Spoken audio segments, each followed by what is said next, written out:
As the 2023 recruiting class came to an end, we had our highs and lows of it. We had our question marks. We had our concerns about it. But there's one thing for certain that Billy Ballsack and the boys got done. That is bringing back Florida speed. Bringing us back to the good old days of Chris Rainey, Jeffrey Dents, Percy Harvin, Brandon James. Just absolute terror. Extreme playmakers with their ability to just go left and right cuts and just absolute north and south speed up and down the field. You need guys like that if you're going to be competitive and if you're going to make an impact in this college football league. So what does Billy do? He goes and lands himself 20 commits out of 2023 class with an average rating of 92.03 with a 90% blue chip ratio, which is the percentage of 4 and 5 stars in your class, which compared to Dan Mullen, Dan Mullen's highest blue chip rating in his 4 years there were 65, 70.8, 75, and 69.5, with the player average never breaking 91. But in Billy's first year, he's already put Dan Mullen to bed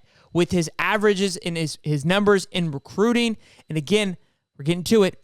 The speed. First being the addition of Aiden Mazzella, one of my favorites, an absolute hoot to talk to. Incredible young man.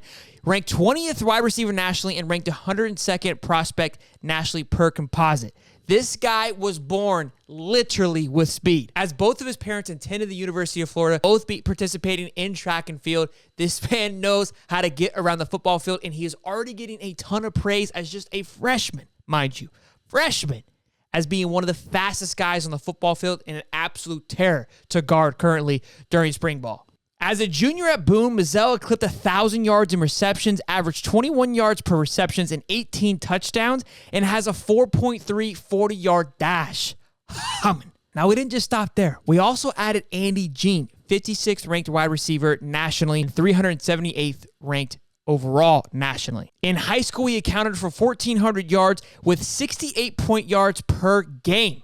He also put on an absolute show against IMG Academy, which we know they got some dogs over there at IMG, catching 6 receptions for 122 yards and 2 tutties. The 200-pound, 22-mile-an-hour runner has already turned heads in spring practice with his impressive frame and quick twitch ability in route running. I think it's safe to say that his ranking doesn't do him enough justice because he is getting a ton of praise, and we here at Hightop expect him to have some early starting time in his freshman year. Now, last but definitely not least, getting probably some of the most hype noise I have seen in a prospect coming out of high school. The man hasn't even put his foot on campus yet, but he will be at the end of this month, is Eugene Wilson III. The guy's fast.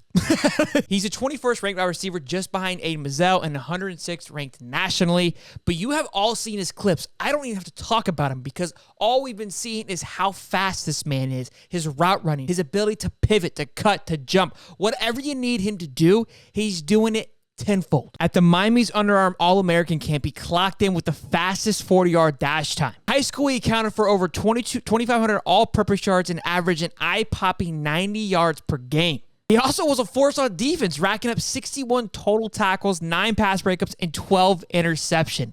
This guy is going to be an absolute terror, and I cannot wait to see him on the field this coming season. And this is just 3 players from this class. So again, I know a lot of heads were kind of laying low after this 2023 class. It didn't end with the splash that we all were anticipating, but some talent came from this class. Some studs, some dogs, as we like to say on this show, are coming from this class. And 2024 is looking healthier and mightier as it's ever had before. The weekend of June 2nd is near and close to our hearts, boys and girls. And the ones that have been following know what I'm talking about. It's supposed to be the big one. All right? So make sure you guys like, subscribe, keep watching, keep tuning in. We go live every Wednesday at 8:35. Love your support. See you guys in the next one. Peace.